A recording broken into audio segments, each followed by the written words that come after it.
यिनीहरूको स्ट्याटस देख्दाखेरि विद्यार्थी पनि हुन्, तर यिनीहरू सबै मिसगाइडेड छन्, कुलतमा परेर गर्नु नहुने कामहरू गरेको देखिन्छ। उहाँहरूलाई थाहा छ कि यो काम गलत हो। जब एउटा व्यक्ति अर्काको एकाउन्ट खोल्न लाएर मान्छेलाई प्रलोभन देखाएर अर्काको खाता ल्याएर त्यसको दुरुपयोग गरिरहेछ भने पक्कै पनि ती जानकार व्यक्ति हुन्, जानी बुझेर गरे।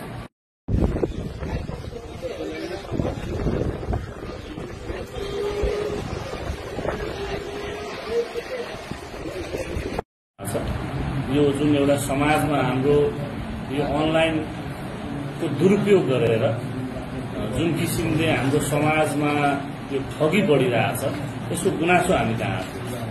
त्यस गुनासोलाई बेलैमा हामीले संवेदनशील भएर चासो दिएपछि यो विभिन्न जुन अनलाइन प्लेटफर्म छ त्यसको दुरुपयोग गरेर फेक एकाउन्ट आइडी क्रिएट गरेर मान्छेलाई झुटा प्रलोभन दिएर सस्तोमा सामान, सस्तोमा मोबाइल पाइन्छ भन्ने एड देखाएर मान्छेलाई प्रलोभन गरेर र एउटा प्रलोभित पारेर पैसा एडभान्स तिरिसकेपछि तपाईँले बल्ल सामान पाउनुहुन्छ भन्ने हिसाबले जुन किसिमको एउटा फ्रड चलिरहेको थियो त्यसको इन्भेस्टिगेसन गर्ने क्रममा हामीले 7 जना मान्छे समातेका छौं।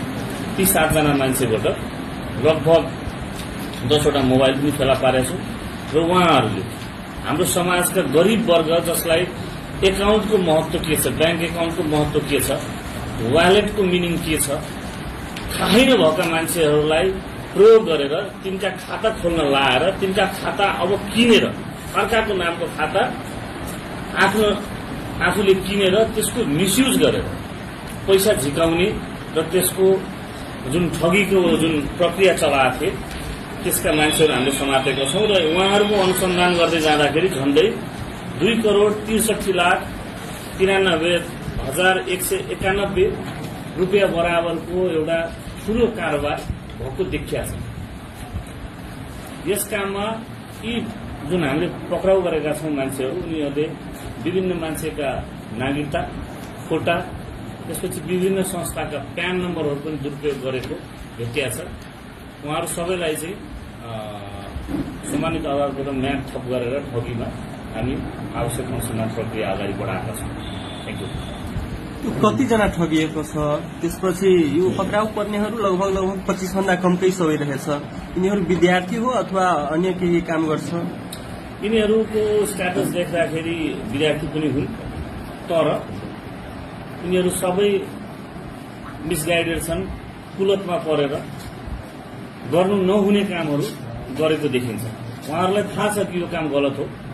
जब एउटा व्यक्ति अर्काको एकाउन्ट खोल्न लाएर मान्छेलाई प्रलोभन देखाएर अर्काको खाता ल्याएर त्यसको दुरुपयोग गरिरहेछ भने पक्कै पनि ती जानकार व्यक्ति हुन्, जानी बुझेर गरे। र यसमा संलग्न अरू पनि मान्छेको हामी खोज तलास अझै पनि गरिरहेको छौं। भेटेको मान्छेहरूलाई पनि नियन्त्रणलाई लिएर आवश्यक कारबाहीको प्रक्रिया अगाडि बढाउँछौं। होइन, यसमा राम्रो मान्छेहरू समातिया छ। अब अनुसन्धानमै रहेकोले गर्दा अरू थप कुरा चाहिँ बोलिहाल्दा चाहिँ अनुसन्धानलाई प्रभावित गर्न सक्छ। यति भन्दै मैले अंशु हत्याकाण्ड